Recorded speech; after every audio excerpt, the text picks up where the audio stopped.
Conor McGregor और होर्हे Masvidal, ये दो ऐसे फाइटर हैं, ये फाइट जीते ना जीते, इनकी रैंकिंग टॉप 10 में हो ना हो, लेकिन हर फाइटर इनसे फाइट करना चाहता है क्योंकि जब भी ये फाइट करते हैं तो बहुत सारी ऑडियंस इन्हें देखने को आती है। अब यहां पर दोनों के सामने सिचुएशन ऐसी है कि ये दोनों over the period of time बहुत सारी फाइट हार चुके हैं और इतने एक्टिव नहीं हैं। तो ऐसे में अलग अलग फाइटर्स, कोई मैग्रेगर को कॉल आउट कर रहे हैं, अलग अलग फाइटर मासविडल को कॉल आउट कर रहे हैं क्योंकि सबको पैसे बनाने हैं। लेकिन यूएफसी का प्लान ऐसा है कि क्यों ना हम अपने दो सबसे बड़े मनी फाइटर्स को आपस में भिड़वा दें। इसीलिए यहां पर यूएफसी काफी जल्दी हम लोगों के सामने एक बहुत बड़ी मनी फाइट लेकर आने वाली है, जो कि होर्हे मासविडल और कॉनर मैग्रेगर के बीच में होगी। अब ये जो फाइट होगी ये एक तरफा फाइट नहीं होगी क्योंकि दोनों के दोनों फाइटर जो हैं सेम कैटेगरी में आ चुके हैं। जर्नीमैन का मतलब एक फाइट जीतना, दो हार जाना। एक फाइट के बाद लगातार कंसिस्टेंसी ना दिखाते हुए दोनों फाइटर्स लगातार हारते हुए आ रहे हैं और इन दोनों की जब आपस में फाइट होगी तो बहुत सारा पैसा यूएफसी के पास आएगा और बहुत सारे क्राउड में बज क्रिएट हो जाएगा। और यहां पर मैंने दोनों के लिए करियर में सेम जर्नी क्यों कही, क्योंकि यहां पर दोनों फाइटर्स को आप देखेंगे ये कुछ कर नहीं पा रहे हैं। एक बार सबसे पहले हम क्या करते हैं, एक बार सबसे पहले हम कॉनर मैग्रेगर को देखते हैं। देखिए कॉनर मैग्रेगर के पूरे करियर में 22 विन है, 6 लॉस हैं। आपको देखकर लगेगा कि यार ये तो बहुत अच्छा रिकॉर्ड है, लेकिन एक बार इनकी लास्ट फाइट्स की तरफ नजर मार लेते हैं। इनकी लास्ट फाइट देखिए, इनकी लास्ट फाइट को हम शुरू करते हैं एडी एल्वेरेज से, यानी कि एडी एल्वेरेज को हराकर यहां पर ये लाइट वेट चैंपियन बना था 2016 में। 2016 के बाद 2 साल के बाद फाइट की 2018 में हबीब के साथ UFC 229 में हबीब ने हरा दिया कॉनर मैग्रेगर को।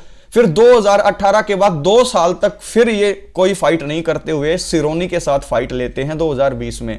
तो देखो 2016 से 2020 के बीच में 4 साल में सिर्फ 3 फाइट। 2020 में ये डोनाल्ड सिरोनी को हराते हैं और 2020 से इनको फिर कोई विन नहीं मिलती।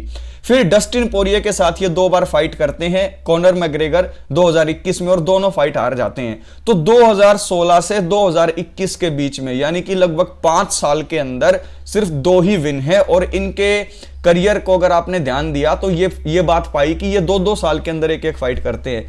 आज 2022 का अंत होने वाला है, अभी हम जो है लास्ट एंड में पहुंच चुके हैं। 2023 में अगर आप लोग देखेंगे तो इररेलेवेंट हो जाता है यहां पर Conor McGregor point of view से फाइटिंग के, क्योंकि यहां पर देखिए कंपटीशन के पॉइंट ऑफ व्यू से बाहर हो जाता है लेकिन मनी फाइट से नहीं। ऐसे ही अब देखिए किसकी बात करें, होर्हे मासविडल की 35 विन है, 16 लॉस हैं। यानी कि यहां पर ये एक तरीके से जर्नीमैन टाइप प्लेयर हो चुका है आज के टाइम पर। और इनकी एज देखिए 38 साल, यानी कि मैक्सिमम 2 साल और ये फाइट कर सकता है। वोल्टर वेट के अंदर नहीं तो वोल्टर वेट के अंदर 40 साल में फाइट करना बहुत मुश्किल हो जाता है। अब इनके करियर को भी एक बार बड़े ध्यान से देखते हैं। होर्हे मासविडल पहले इतना फेमस नहीं था, 2019 इसके लिए बहुत गोल्डन ईयर रहा। 2019 में ये अपनी पीक पर गया और उसके बाद ये ढलान के अंदर आ रहा है। देखिए 2019 में देखिए ये 3 फाइट विन स्ट्रीक पर था। सबसे पहले डैरेन टिल को हराया, फिर जो बेन एस्करन को सिर्फ 5 सेकंड के अंदर जो है पहले राउंड में जो इसने फ्लाइंग नी से नॉकआउट कर दिया था। इसके बाद इसका नाम इंटरनेट की दुनिया में फैल गया, बहुत ज्यादा वायरल हो गया बेन एस्करन 2019 में। फिर नेट डियाज को BMF बेल्ट के लिए हरा दिया। तो यहां पर देखिए 2019 कितना अच्छा गया, 3 फाइट जीती डैरेन टिल, एस्करन और नेट डियाज।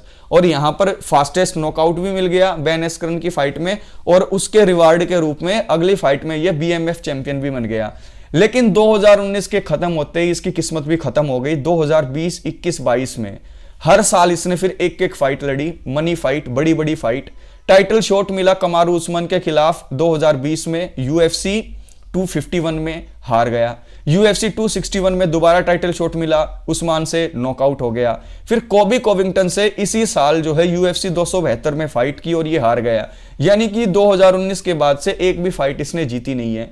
तो यहां पर होर्हे मासविडल और कॉनर मैग्रेगर का जो करियर है वो बिल्कुल सेम जा रहा है। दोनों के बड़े नाम हैं, दोनों की फाइट में पैसों की बरसात होती है, लेकिन ये दोनों कंपटीशन के लेवल में अब बने नहीं हुए। तो UFC ने यहां पर डिसाइड किया है कि इन दोनों की फाइट ही आपस में करवाई जाएगी। देखिए जैसे ये कॉनर मैग्रेगर हाथ आगे कर रहा है मासविडल के सामने, मासविडल ने अपना पाउट बनाया हुआ है और ये हाथ जो इसने पीछे किए हुए हैं, यूएफसी कोशिश कर रहा है कि वो कॉनर मैग्रेगर की तरफ बढ़ाए और इस फाइट को डन कर दे। अब बहुत सारे ऐसे फैंस होंगे जो इस फाइट को देखने के लिए एक्साइटेड होंगे, क्योंकि दोनों के अगर फाइटिंग स्टाइल को आप देखें तो दोनों अच्छे स्ट्राइकर हैं।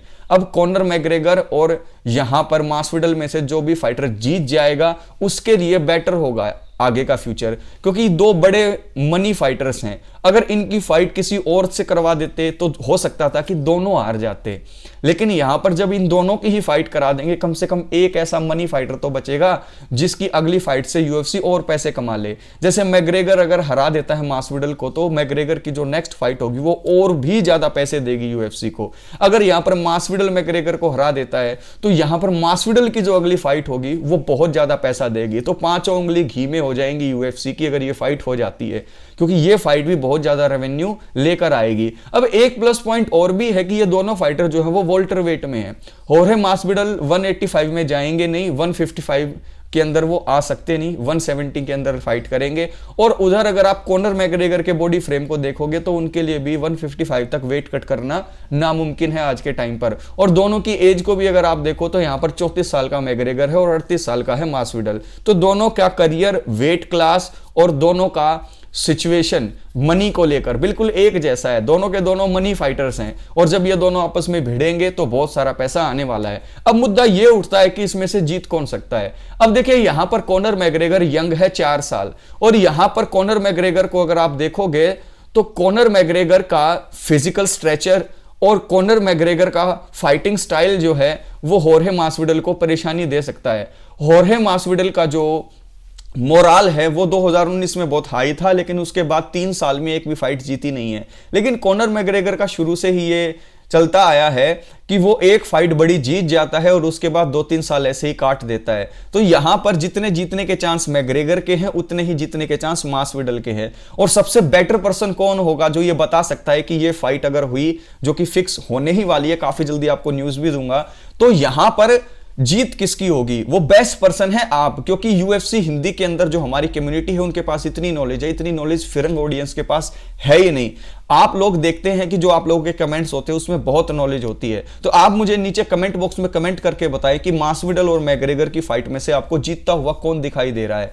और यहां पर जब इन दोनों की फाइट फिक्स हो जाएगी तो यूएफसी को कितने पैसे आने के चांसेस हैं? क्या आपको नहीं लगता कि पैसे की बारिश हो जाएगी डायना व्हाइट और यूएफसी के ऊपर? तो नीचे कमेंट बॉक्स में कमेंट करके जरूर बताएं। और हां, लाइक का बटन भी दबा दें वीडियोस को अगर आप पसंद करते हैं। और हमें सपोर्ट करने के लिए अगर आप लोगों ने चैनल को सब्सक्राइब नहीं किया है तो चैनल को सब्सक्राइब भी कर दीजिएगा, ताकि मुझे मोटिवेशन मिले और मैं आप लोगों के लिए ऐसे ही जबरदस्त वीडियोस बनाता रहूं।